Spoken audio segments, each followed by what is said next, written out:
안녕하세요. 건강의 달인 건달입니다. 오늘은 여느 내용과는 조금 다른 신장 관리에 대한 이야기를 해드리도록 하겠습니다.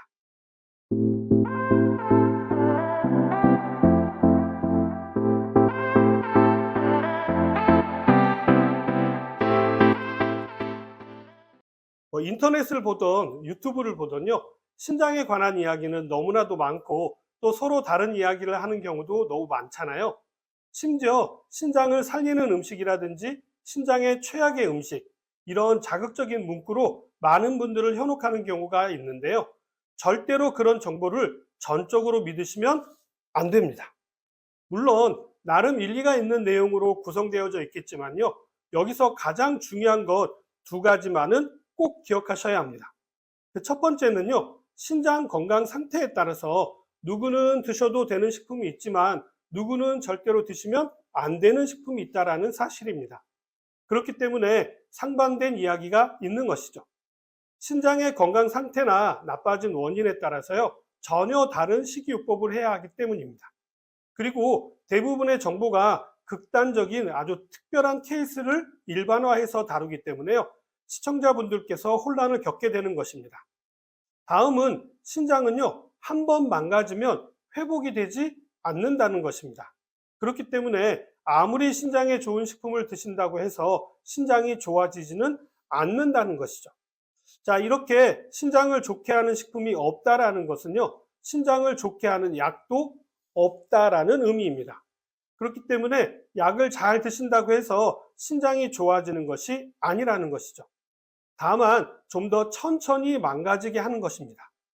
식약 동원이라고 해서요, 모든 약의 근원은 식품에서 시작된다라는 것을 생각해 보시면요, 신장을 좋게 하는 약이 없다라는 것을 쉽게 이해하게 되는 부분이죠.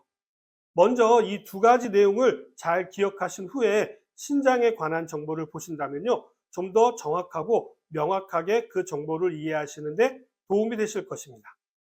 신장의 우리말인 콩팥은요, 젓갈색의 콩같이 생겼는데 팥 같은 색을 가졌다고 해서 붙여진 이름인데요. 크기는 어른 주먹 정도의 크기입니다. 가장 중요한 기능은 몸에 피를 걸러서요, 노폐물을 제거하고 소변을 만들어내는 정수기의 필터와 같은 역할을 하는 것이죠.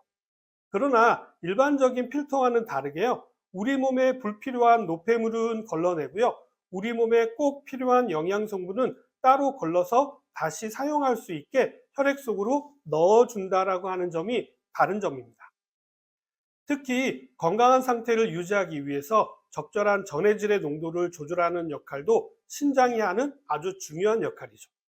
자, 이렇게 일정한 농도를 유지하는 것을 항상성이라고 하는데요.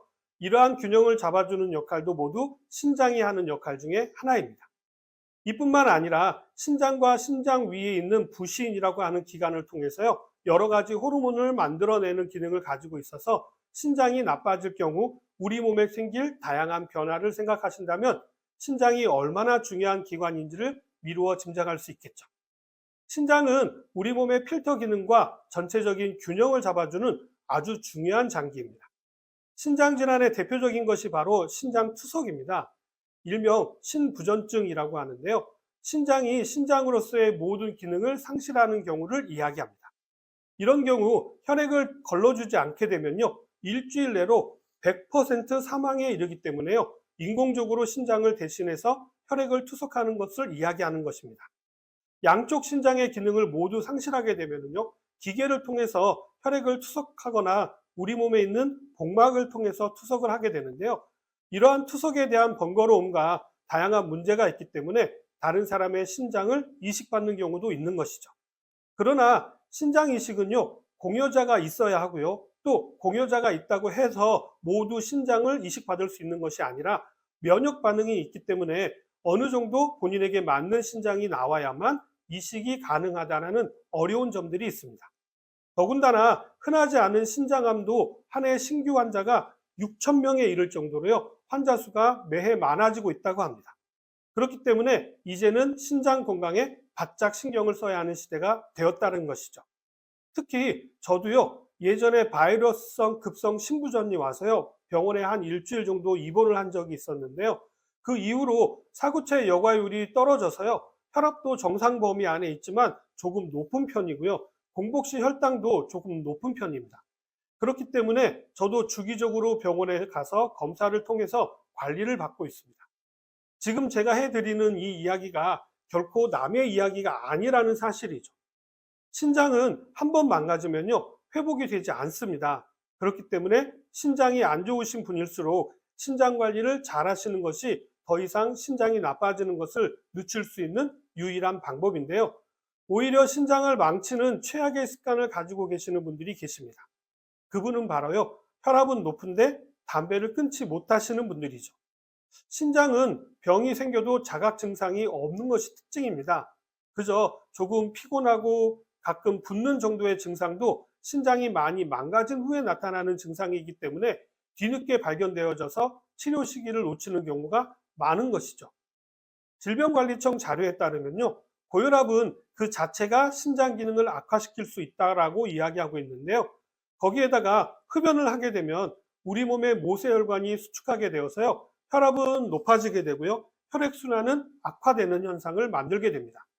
그렇기 때문에 흡연 습관은요, 심혈관 질환자에게도 치명적이고요, 신장 질환자분들에게도 치명적일 수밖에 없습니다. 혹시 지금 시청자분들 중에 혈압 높은데 흡연을 하시는 분들이 계시다면요, 당장 금연하셔야 합니다.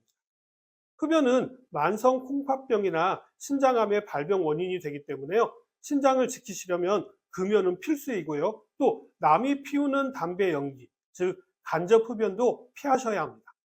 거기에 철저한 저염 시기를 하셔야 하는데요, 저염 시기의 경우가 신장 기능의 악화를 늦추는데 도움이 되기 때문입니다. 소금 섭취는요, 하루에 5g 미만으로 제한하는 것이 효과적인 면에서 도움이 됩니다.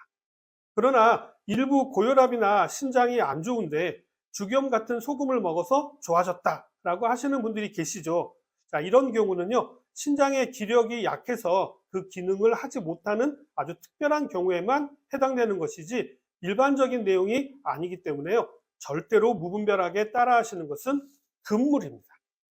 그러면 신장 건강이 나빠졌다라는 것은 어떻게 알 수 있을까요? 평소에 콩팥을 통해서요, 몸의 염분과 수분을 적절히 배출해야 합니다. 그러나 신장이 나빠짐으로 인해서 자연스러운 배출이 되지 않게 되면요, 염분과 수분이 쌓이게 되고요, 이로 인해서 부종과 고혈압이 나타나게 되는 것이죠. 만성 콩팥병 환자의 부종은요, 대개 자고 일어나면 얼굴이라든지 손발이 붓는 특징이 있고요, 또 오후가 되면 다리가 붓게 되는데요, 아침에 잘 맞았던 신이 꼭 끼거나 저녁에 양말 자국이 나타난다면 만성 콩팥병을 의심해 보셔야 합니다. 앞에서도 말씀드렸듯이 혈압이 높아지고 있다면요, 무조건 신장 건강도 잘 살펴보셔야 합니다. 그렇기 때문에 신장 건강을 잘 지키기 위해서는요, 건강검진을 통해서 정기적으로 혈액 검사와 복부 초음파 검사를 하시는 것이 신장 질환을 일찍 발견하는 가장 좋은 방법이 될 수 있습니다. 우리나라 투석 환자의 5년 생존율은요, 60% 정도로 암 환자보다도 낮은 편입니다. 특히 당뇨로 인한 말기 신부전 환자의 경우에는요, 5년 생존율이 54% 정도로 매우 낮기 때문에 당뇨, 고혈압이 흔하다고 해서 방심하지 말고 잘 관리하는 것이 중요합니다.